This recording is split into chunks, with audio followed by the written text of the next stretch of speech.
10 anos atrás eu postei o meu primeiro vídeo de jogo no YouTube. Então acho que é uma boa oportunidade para eu aparecer aqui e contar um pouco da minha história. Esse vídeo acho que vai ter basicamente dois propósitos. O primeiro é para compartilhar a minha história com o público atual do canal. Eu nunca entrei em muitos detalhes aqui, mas a história da minha vida sempre esteve diretamente ligada à história do YouTube, à evolução da plataforma em si. Eu não acho que a minha influência seja grande, mas eu conheci muita gente, eu vivi muita coisa de perto, então eu vim aqui compartilhar a minha história com vocês. E de bônus isso serve como um registro para mim, querendo ou não, é grande parte da história da minha vida nesses últimos 10 anos, então vamos lá. Eu podia fazer alguma coisa mais elaborada, mas eu prefiro que o vídeo saia no mesmo dia que saiu meu primeiro vídeo 10 anos atrás, do que eu faça alguma coisa mais elaborada e o vídeo acabe nem saindo esse ano, por exemplo.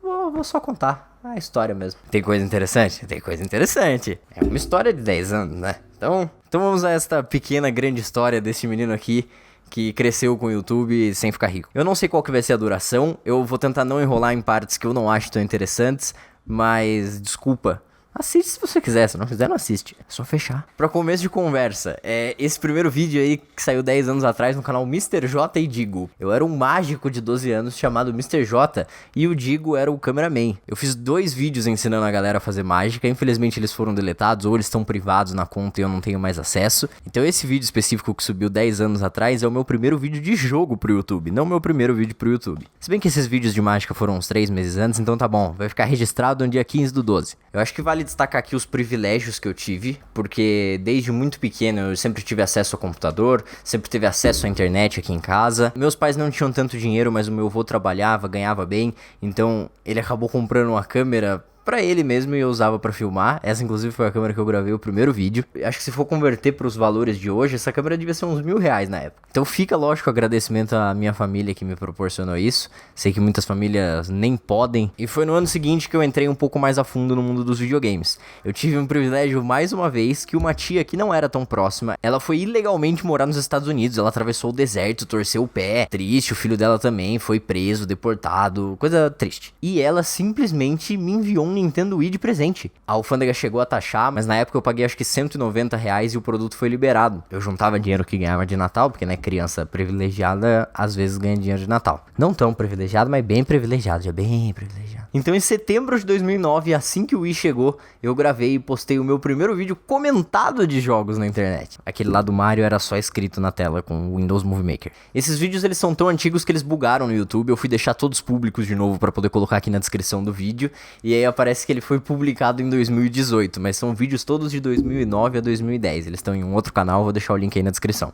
Nesse tempo eu tive uma ideia genial, como eu não sabia fazer intro, eu animei no PowerPoint e gravei a minha tela, e aí eu tive essa intro sensacional. Na época, o canal do YouTube não tinha tanta importância, eu usava eles pra ser uma plataforma pra indexar esses vídeos no meu blog, que chamava Wii Games Brasil. Eu não sei se as visualizações estão certinhas aí, mas os gameplays davam 2.000 views, não era nada impressionante, mas os tutoriais davam muita view, 10.000 views, 20.000 views, 40.000 views. Eu até enviei um vídeo pro Espaço Internauta da Consoles Jogos Brasil. Eu, como uma criança de 13 anos que era privilegiada, mas não tão privilegiada a ponto de comprar jogos de Wii originais, parti pra pirataria, né? E como se não fosse suficiente piratear jogos, eu fazia os tutoriais ensinando pra galera como destravar o Wii, como que eles podiam usar aplicativos que permitiam rodar os jogos piratas. Mas de onde vinham esses tutoriais, você me pergunta? Esses tutoriais vinham do Rolandinho. Na época ele tinha um blog chamado Wii Fever, que depois virou Games Fever, talvez alguém aí lembre. Eu copiava os tutoriais do Rolandinho mesmo. Hoje em dia seria total plágio, teria que privar todos os meus vídeos, que nem certos youtubers, certas. E eu tentava copiar até o modelo de negócio do Rolandinho, então eu contratei pessoas pro meu blog, e esse contrato funcionava mais ou menos da seguinte forma: eu passava o login e a senha do meu canal e eles postavam um vídeo lá. Tem até um vídeo de uma pessoa que eu não tenho a menor ideia de quem seja no meu canal,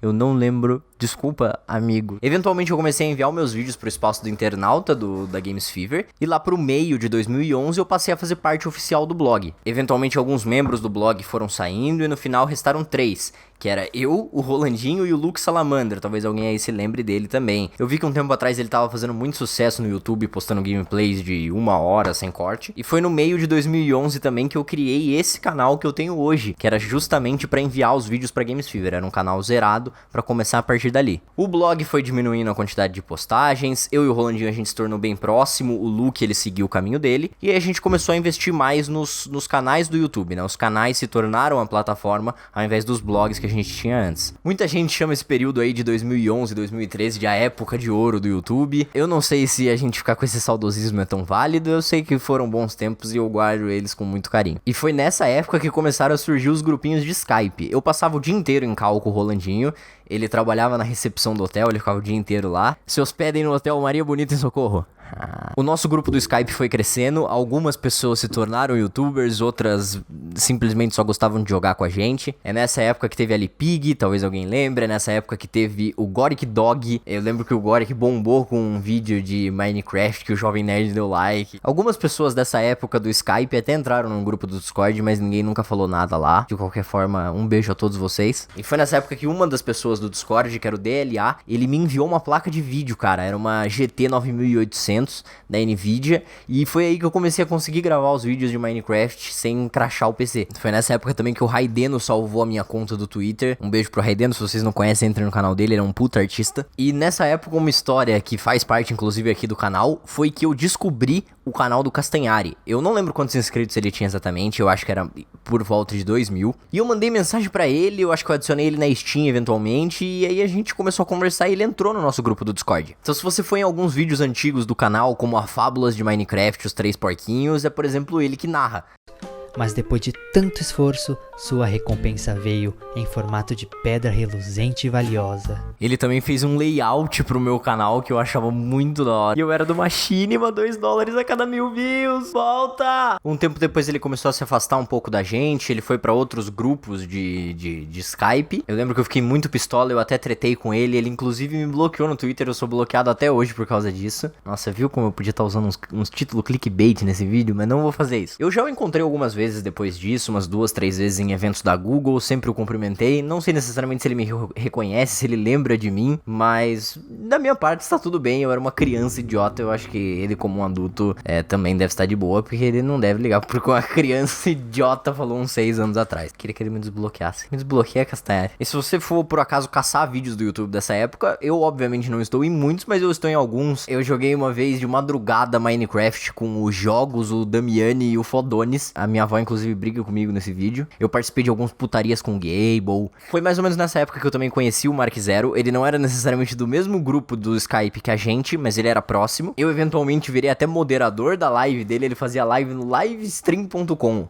As lives originais, quem lembra? Lives originais. E essa foi uma época de bastante transição na minha vida também, porque eu tinha estudado a vida inteira em apenas um colégio. Chegou na 8ª série, eu fiz um vestibulinho pra fazer curso técnico com ensino médio numa escola da Unicamp, e foi pra lá que eu fui. E esse colégio era em Limeira, e ele era tempo integral também, porque de manhã tinha o ensino médio e de tarde tinha o ensino técnico. Então eu tinha que acordar às 5 da manhã e voltava pra casa às 8 da noite. E aliás, um detalhe, lá eu era amigo do Kim Kataguiri do MBL. É verdade, eu não tô falando que ele era um conhecido que estudou lá, ele era meu amigo. A gente ia almoçar junto, a gente ia no Habib's, a gente já chegou a matar a aula pra ir na Lan House com a galera do grupo. Pena que hoje em dia, né?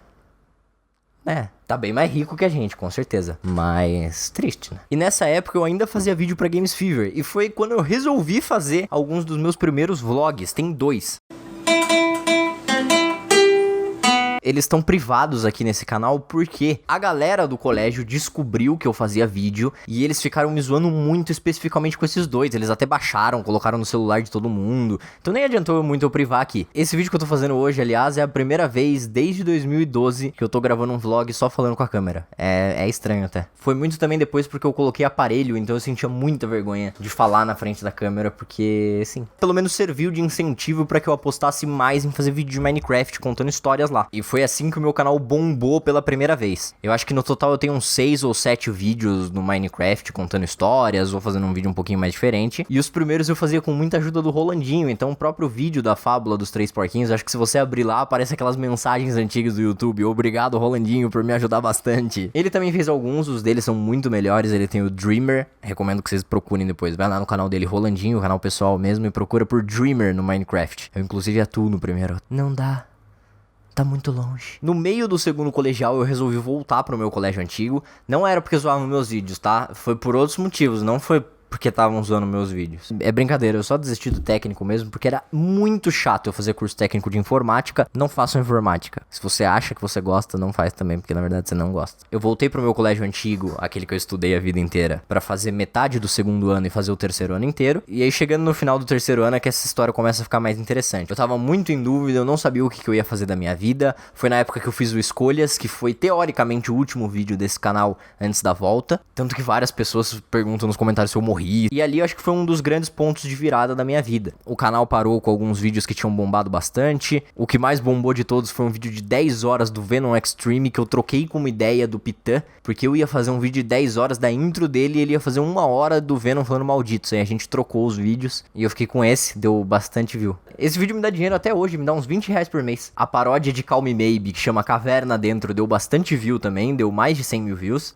Eu não posso afirmar com 100% de certeza, eu já fiz até umas buscas pra tentar descobrir isso, mas aparentemente o Caverna Dentro é a primeira paródia de Minecraft brasileira. É de qualidade bem questionável, mas né? E no final do terceiro ano eu dei uma desanimada também com o YouTube. Eu achava que ele tava distorcendo a ideia original da plataforma, que as pessoas estavam sendo corrompidas, toda essa bandeira de adolescente rebelde, sabe? E eis que o idealista resolveu ser mais idealista ainda e queria fazer cinema. Agora eu quero fazer filmes, apenas arte. No more entertainment, just art. Fui fazer cinema.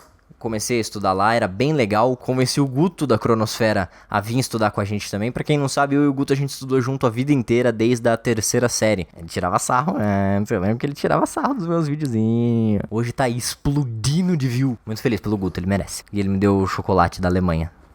Deve estar tudo derretido, tá muito quente. Totalmente derretido, não dá pra comer. Eu fiquei 6 meses estudando cinema nessa faculdade. Eu e o Rolandinho, a gente se afastou um pouco nesse tempo, porque ele começou a trabalhar em São Paulo numa produtora. Em São Paulo, o Rolandinho, ele fazia o Sky Connect com o Peter, que é o gênio do piano, a Nanda, que é realmente o gênio do cinema, e o Robert, que é o gênio da comédia. O Robert, inclusive, ainda tem canal hoje em dia, e ele é genial, entrem no canal dele. E aí, o Rolandinho, gênio do entretenimento, eram os 4 cavaleiros gênios. Eventualmente trocaram os apresentadores, o Rolandinho chegou a fazer esse programa com o Castanhari, que ele conheceu também naquela época do Skype que eu acabei de falar. E eventualmente a produtora resolveu investir num canalzinho aí chamado Pipocando. E foi justamente quando eu terminei o meu primeiro semestre de cinema. Eu recebi uma mensagem do Skype do Rolandinho. Ele falou: vem aqui pra São Paulo fazer um teste de edição. Fica uma semana editando aqui, vê o que você acha. Eu tinha acabado as provas, eu falei: o que pode dar errado? Fui. Ah, rapaz, fiquei uma semana editando lá. Mexi num Mac pela primeira vez na minha vida. Tava tudo maravilhado. O Rolandinho sentou em 10 minutos e falou: ó, esses aqui são os atalhos, edita aí. Eu editei, ficou muito ruim. Pipocando das irmãs Wachowski. Péssima edição minha. Na semana seguinte, cheguei aqui em casa e falei: vó, tô indo morar em São Paulo. Aí eu só fui. E foi assim que no final de maio, no começo de junho ali, eu me mudei pra São Paulo. Eu tinha acabado de fazer 18 anos, 2 semanas atrás tinha sido meu aniversário. E bem, é aí que começa... Essa é a parte difícil da história de contar. Eu acho que esse capítulo aqui é o que mais me trouxe coisa, é o que mais me tirou coisa. É uma saga cheia de desafios, de superações, de angústias, de tristezas, de abusos, de alegrias. Como eu cheguei em São Paulo e não tinha nenhum lugar pra morar, eu acabava dormindo embaixo da escada da casa que o Rolandinho alugou com o Marques. Eles também se conheciam daquela época do Skype. E eles foram morar em São Paulo juntos, alugaram uma casa. Era bem pertinho da produtora, dava pra ir a pé. Eu fui o primeiro funcionário contratado exclusivamente pro Pipocando. Eu entrei lá como editor, a minha obrigação era editar os vídeos, mas eu também quis fazer mais coisas, então eu fui com o Rolandinho e sentei pra gente escrever a lista das 10 maiores bilheterias do cinema. Eventualmente o projeto foi crescendo, eu, como tava desde o começo, fui ganhando mais responsabilidades, então fui tomando conta da equipe de edição.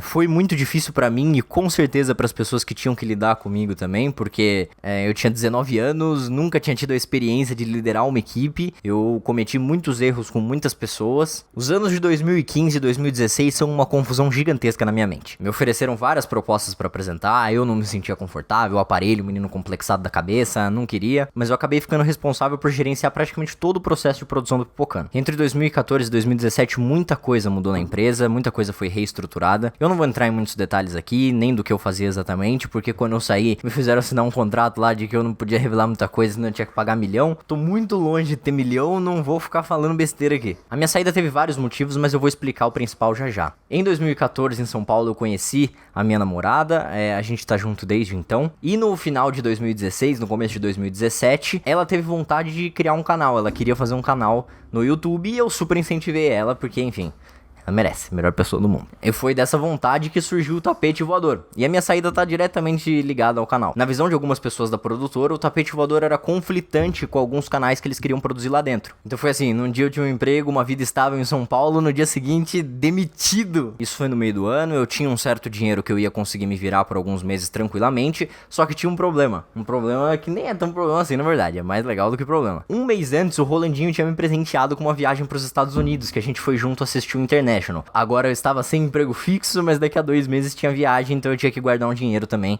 pra poder usar lá. Nesse tempo eu tive o suporte de muitas pessoas incríveis que me ajudaram bastante. A principal delas foi o próprio Rolandinho, porque a gente ainda morava junto, e ele resolveu postar alguns vídeos no canal pessoal deles, ele me pagou pra editar, então eu tinha um dinheiro pra me sobreviver, eu não fiquei totalmente desamparado ali. Editei o vlog do Egito, que ficou bem legal. Nesses meses antes da viagem, eu também entrei em contato com o Ian, o diretor do Porta dos Fundos, pra falar sobre o canal Sociedade da Virtude, que é aquele canal de animação de super-herói que ele tem, sabe? Super legal, mas acabou não rolando. Eu trabalhei um pouco com o Dearo, da Operação Cinema, mas na época ele tava meio desanimado com o canal, então também não foi pra frente. A gente fez a viagem, foi incrível, eu sempre vou lembrar como um dos melhores momentos da minha vida, e eu tenho muito a agradecer ao Rolandinho por ter me proporcionado essas memórias, foi bem legal. Assim que voltamos de viagem, eu avisei no grupo que eu ia me mudar pra Campinas de novo, então no final de 2017, por volta ali do final de novembro, após 3 longos anos, voltei pra casa. Minha avó e meu avô ficaram super felizes, eles me deram bastante apoio. Eles ficaram alegres que eu voltei. Minha mãe falou que enquanto eu tava morando em São Paulo, eu tava com uma aparência muito ruim, que eu não parecia estar bem fisicamente, que eu não parecia estar bem mentalmente. Eu acho que eu até concordo com ela, foi muito bom ter voltado a morar com a minha família. E, enfim, valeu a experiência de 3 anos morando com amigos, morando fora, tendo que se bancar por conta própria. E aí a gente chega nesse período de mais ou menos 1 ano atrás, e devo dizer que deve ter sido o mais difícil da minha vida se tratando do psicológico.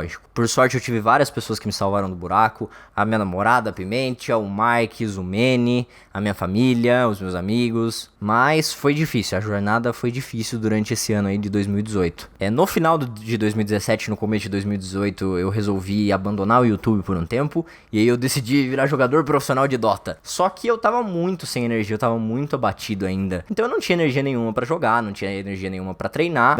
Nunca, óbvio que não foi pra frente. Curiosidade, eu investi bastante tempo da minha vida em Dota. Tenho umas 4, 5 mil horas aí de Dota. Antes de voltar pra Campinas, tá? Não foi porque eu voltei e comecei a jogar. Jogava antes já. E até mais ou menos março, abril de 2018, eu fazia alguns freelas aqui e ali. A Nilce tinha entrado em contato comigo porque a Malena passou o meu contato pra ela. Então eu tentei ajudar eles com a organização de canal, com alguns roteiros que eu fiz. E eu acho que ficaram até bem legais umas pesquisas que a Nilce pediu pra eu fazer. Mas acabou na época não indo pra frente. E mais ou menos por volta de abril, o Marques voltou a se aproximar de mim. A gente tinha se distanciado um pouco desde que ele se mudou. Ele se mudou de São Paulo quando a gente foi trocar de casa. Aí ele acabou optando por voltar a morar lá com a família dele pra parar de gastar dinheiro. E o Mark sugeriu pra que a gente voltasse a fazer vídeo. Ele colocou o Mene nessa história também. Eu comecei a fazer vídeo. O começo foi bem difícil, principalmente pela percepção que eu tinha antes com os vídeos do Pipocano e mesmo do meu canal antigo. Então eu tinha muita view e agora eu tava postando e 700 pessoas estavam assistindo. Lógico que se você parar pra pensar, não é um número pequeno de pessoas, mas no começo eu fiquei bastante decepcionado e foi difícil ter energia pra gravar os vídeos e conquistar mais público, né? Porque é assim que faz, você precisa gravar vídeo pra ter público, se não gravar vídeo não vai ter público, né? Vai ficar no looping da loucura, não tem como. Todo o meu dinheiro de São Paulo tinha praticamente acabado, mas eu conseguia um dinheirinho aqui e ali fazendo alguns freelas de críticas pro Pipocano que o Rolandinho me passava. Editei alguns vídeos também depois que ele fez pro canal dele. Eu fiz alguns outros projetos de roteiro pro Pipocano pra televisão, então isso também me deu um dinheiro extra. E alguns meses depois, um ex-editor que trabalhava no Pipocano também, ele tava trabalhando agora na produtora do Tucano, e ele me avisou que o canal do Castanhari precisava de alguém pra separar insert. Era um trabalho de pesquisa, então eu tinha que pegar todos os vídeos que iam ser usados no programa do Castanhari. Eu nem cheguei a interagir com ele, ele nem deve saber que eu trabalhei pra ele depois desse tempo todo. Foram 3 meses, eu acabei dividindo uma parte boa desse trabalho com o Mene, então eu tenho que agradecer ele que me ajudou bastante, porque eu ainda tava abalado de São Paulo, ainda não tinha o ânimo pra continuar com a vida normalmente. Depois que o trabalho do Castanhari acabou, eu fiquei mais uns 2, 3 meses sem nenhum dinheiro fixo. E é isso, continuei postando vídeo, testei novos formatos, a recepção foi boa, o que me incentivou mais ainda. Tô fazendo agora até vlog, olha só. A gente continuou o tapete voador nesse meio tempo. Esqueci de mencionar que eu fiz vídeo pro Selbit também nesse tempo aí de 2017, 2018. Eu fiz o vídeo da Terra Plana dele, eu escrevi alguns outros roteiros que não saíram. Eu escrevi umas paródias de Minecraft pro Authentic também, mas ele acabou não usando. Tô melhor agora, 2018 tá acabando de uma maneira positiva. Vamos aí, 2019 vai ser bom. É isso, esse vídeo deve ter ficado gigantesco. 10 anos. 10 anos. Uau, finalmente chuva. Chuva veio no final, é a redenção. É a redenção. Não foi nada fácil fazer isso aqui. Então, obrigado pra mim também. Beijo.